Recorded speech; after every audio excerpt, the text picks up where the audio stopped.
I'm very pleased to be able to participate in this meeting of Venezuela Competitiva. I'm very impressed and have been for many years with what this organization is doing. It's really, I think, quite unique in the world. I think the philosophy of this organization is to try to improve competitiveness from the bottoms up. Rather than wait for government, rather than wait for some grand sweeping strategy at the national level, this organization is dedicated to kind of infusing the concept of competitiveness in all parts of society and helping people take responsibility for themselves. And I think that is perhaps one of the most powerful ideas that I can imagine. Too often in developing countries, everybody waits for someone else to do the work, to come up with the answer. And I think your organization and all of you sitting here today are absolutely on the front lines of the future prosperity of your country. And I can't commend you enough for what you're doing. In my brief time with you today, I'd like to make perhaps a few comments about competitiveness and about the agenda facing the country of Venezuela and other developing countries at this moment in history as we grapple with a very competitive global economy. I think perhaps it's easier today than it was a few years ago to really understand what the true basis and true meaning of competitiveness is. Of course, the old theories said that competitiveness was a function of your inheritance or your endowment of natural resources and the size of your pool of labor. And of course, Venezuela's had an economy that for many years has been very dependent on natural resources, oil in particular. But of course, today we can feel and see and touch how fragile that basis of competitiveness is. Indeed, what we found is that natural resources are not an enduring source of prosperity anymore. Lots of places have natural resources. That's the problem. There's too much oil, and the oil isn't very valuable anymore. And that's not just oil. That's true for almost every natural resource today. There are more and more countries that are part of the global economy. There are many more sources for resources. There are millions and billions of people who can be cheap labor. Those things are no longer the basis for competitiveness anymore. Today, it's clear that competitiveness depends on the productivity of the society. The ability of a country to use its resources, its people, its natural resources, to produce valuable goods and services, and to produce them efficiently. It's productivity that's going to determine the success of your country in the years ahead. It's productivity that's going to determine the salaries that you can earn and the prosperity of your families. It's productivity that is the only definition of competitiveness that means anything today. Now, in thinking about productivity, there's a tendency to think that productivity only matters for the exporting companies. We have to look at the productivity of our export sector. But really, that isn't true either. A wealthy economy is a productive economy, and a productive economy depends on the productivity of all its industries. You can't have productive export sectors unless you have productive local sectors. If the exporting companies have inefficient sources of raw materials or services, they can't be efficient. So indeed, competitiveness is not just something for a few companies, it's something for every company. And of course, competitiveness is something that every institution in the society influences. The schools affect competitiveness because they affect the ability of young people to have skill and to have the right motivation and the right attitudes. Government affects competitiveness because government institutions either reinforce and make things more efficient, or they hold companies back and impose delay and restrictions on companies. Everybody's job is competitiveness. It's no longer just the job of the big exporting companies, it's everybody's job. And anybody that is not being productive is literally reducing the potential of the entire economy. So today we have to finally, in Venezuela, recognize that oil doesn't make us rich anymore. Oil is the old model. The new model is building the capacity, institution by institution, company by company, to actually be productive and to improve that productivity over time, because the world is not standing still. Companies everywhere, institutions everywhere are getting better, and if we're not getting better as fast as the rest of the world, then we're simply not going to be as prosperous. We're going to be held back. Now, what we've learned is that to be productive, it's very hard to do it in isolation. We found that productivity and competitiveness occur in what we call clusters. And I know all of you are familiar with this concept. A cluster is where you have a group of firms and institutions all in the same general field that are kind of competing and cooperating at the same time.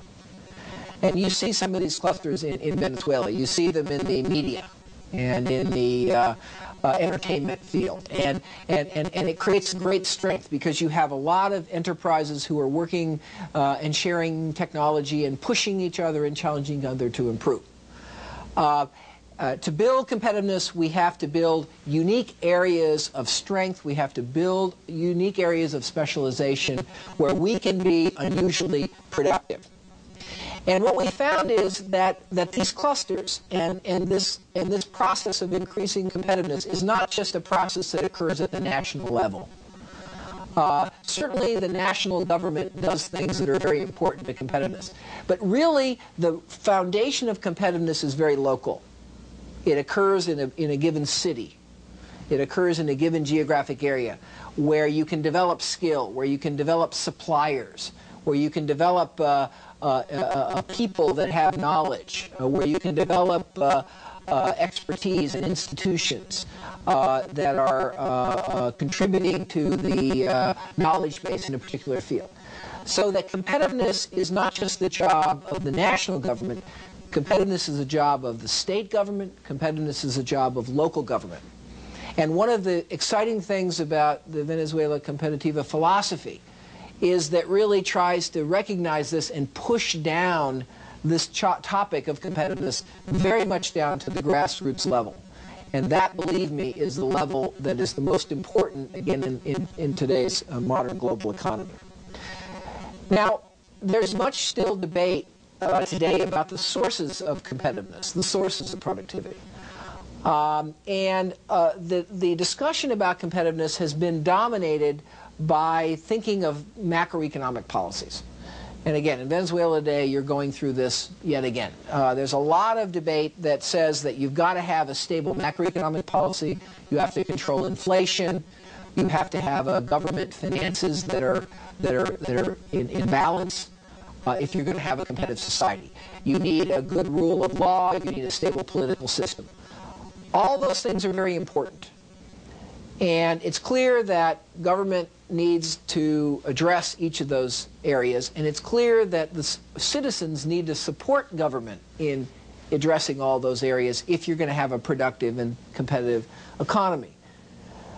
But as we've studied competitiveness more and more, I think what we've learned is that although these macroeconomic factors are very important and must be addressed, really competitiveness draws even more from the microeconomic factors. The skills of companies, the quality of schools, the sophistication of the transportation infrastructure. Those micro things very much at the firing line, at the level of getting things done every day, are really what ultimately drives the prosperity of a nation. And again, the focus on individual companies and individual institutions and individual clusters is absolutely crucial if you're going to build a productive economy. You can do all kinds of good things with macroeconomic policies. You can even bring down inflation. But prosperity won't improve unless you're improving your productivity and sophistication really at the micro level. And this must be fundamental to the agenda of Venezuela and to the agenda of this organization and all of you who are here today. Let me conclude by making a few comments about attitudes and outlook. I think hopefully what I have said today, and those of you who know me know that I have been saying this for many years, hopefully you'll see that this is a very optimistic view. In a world where you can't be successful unless you've inherited lots of natural resources, or unless you're a very big country, there's not much that people can do. But I hope you see that competitiveness is something that any country can have. It's your choice. You decide whether you're going to have a productive society. You decide whether you're going to raise your skill. You decide all those things as a country. You decide them as individual citizens in wherever your city or your town is. You get to choose. And you have to choose to be prosperous or choose to allow yourself to drift along in the ways of the past. So my message is very optimistic, but it says that lots of individuals in the society have to take action in order to make things better. We can't just wait for a sweeping change in government. That's not going to do it. What's going to do it is thousands and thousands and millions of individual people making their jobs more productive. Therefore, their companies are more productive. Therefore, the economy is more productive. What are the attitudes that have to be in place? What are the attitudes, the mindsets that you have to bring to your work? Well, number one, of course, is the attitude and the mindset of productivity. You have to accept that productivity is the only way to be ultimately successful. And this is a very difficult thing for many people in developing countries to do. In the past, in many developing countries, success didn't come from productivity. Success came from who you know. Success came from your family background. Success came from the kind of deal you could make to get a government concession. And as long as success is not determined by productivity, you're not going to have a prosperous economy. We have to develop the shared attitude, and we have to reach a shared consensus in our society that productivity is what determines success, not all these other things. And I sense that in Venezuela we still have ways to go in achieving this as our attitude that is our common belief among our citizens. Second attitude we have to develop to have a competitive economy and a prosperous economy is the attitude of upgrading. We have to have a view that things always must be better, and that we always have to find ways of making ourselves more efficient, of improving the quality of what we do. Again, in the old model of competitiveness, where it was based on natural resources or cheap labor, it was very static. You either had the resources or you didn't. If you had the resources, you didn't have to do anything else. You just took advantage of them. In this new world of competitiveness, you've got to keep improving. You can't be static. No matter how smart you are today, you've got to get smarter. No matter how efficient today you are, you've got to get more efficient. So the second attitude that's critical to prosperity is the attitude of improvement and upgrading. Third attitude is the attitude of competition. And this is one that is hard for me to overemphasize. We find over and over again that the most successful economies are the ones where there's an acceptance of open competition, both from outside the country as well as from inside the country. What we found is that when you compete, you get better. But when you don't have to compete, there's no reason to get better, so you don't. It's human nature. Competition is a good thing. It's not something that is to be feared. It can make everybody better off by improving the quality and the efficiency of what you do that expands the market. You know, we found over and over again, the more competition you have, the more successful you'll be internationally in a particular field. And I'm sure we have many examples in Venezuela that prove this every day.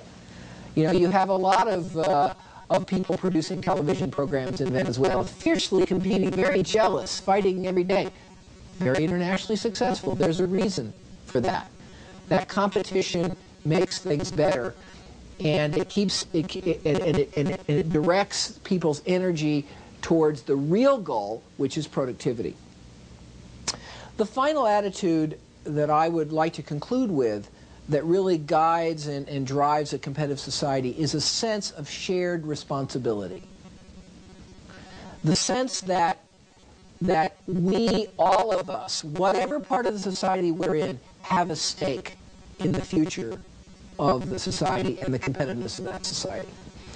The typical problem that countries have is that everybody says, well, it's government's job. It's government's job to make the country competitive, not our job. So if we're in business, we look to government to devalue the currency so we can sell better in foreign markets. Or we look to government to give us money to invest. Or we look to government to provide subsidies so that we can export. It's government's job. Government often looks to business and says, business, it's your job. You know, you're the ones who have to compete. Quit whining, get out there, spend money. All you are is greedy. All you want to do is make profit. And then people in educational institutions say, well, we're not part of the economy. We just educate people. Our job is to create educated people. It's not our job to worry about the economy. Well, what I can tell you is that the most prosperous societies and the ones that are improving most rapidly are not societies that behave like that. They're societies where everybody realizes it's all of our responsibility. Government has some jobs to do to improve the quality of the infrastructure, to make sure the schools work. You know, educational institutions have a job to do, making sure that their students are well qualified, that they're efficient, that they're doing good research. You know, businesses have a job to do. They have to take responsibility for themselves, both individually and through their trade associations and chambers of commerce. And instead of looking to the other one to do the job or blaming the other one for the problems, a successful competitive economy is an economy where everybody recognizes we all have our job to do, and we have to work together in new ways. You know, in this modern global economy, I think we're learning that some of the traditional roles and responsibilities of various parts of society are changing dramatically. Government has to play some new roles, business has to play some new roles, educators have to play some new roles, legislators have to play some new roles. And the sooner in Venezuela we can, come together around a common purpose of improving the productivity of our society, the faster we'll get on a healthy road to future success. So I think what I'm saying here is back again showing how important what all of you are doing is.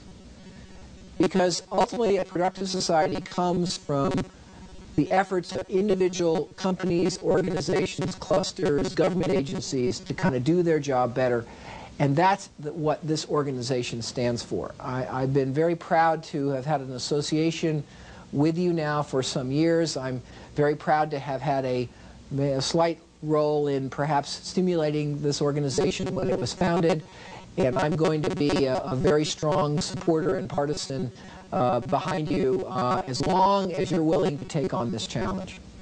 I hope that this meeting is as stimulating as I know it will be, and I'm sorry I can't be there personally because of my duties here at the university.